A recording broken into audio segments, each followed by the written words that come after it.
So guys అందరూ drinking చేస్తారు. డ్రింకింగ్‌లో సరే ఎవళ్ళ ఇష్టం వాళ్ళది మనం ఏమి అనలేం గానీ, ఇప్పుడు రోజుకొకళ్ళు 800 సంపాదిస్తే ఈవినింగ్ ఇంటికెళ్ళే టైంకి రిలాక్సేషన్ కోసం మందు తాగడానికి ఎళ్తారు. ఓకే. మందు రిలాక్సేషన్ కోసమే తాగుతారు.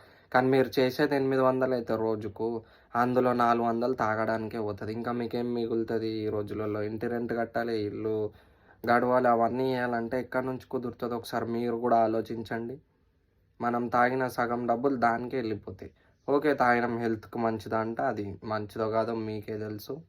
తాగితే ఏమైతదో కూడా తెలుసు. అయినా తాగుతాం. ఎందుకు? బాధలు పోవడానికి అని అంటారు. కరెక్టే. బాధలు పోవడానికి తాగుతాం కరెక్టే గానీ, మనం సంపాదించుకున్న దాంట్లో 50% మందుకే తాగడానికి పెడితే బాధలు ఇంకెక్కువైతాయి గానీ ఎట్లా తగ్గుతాయి?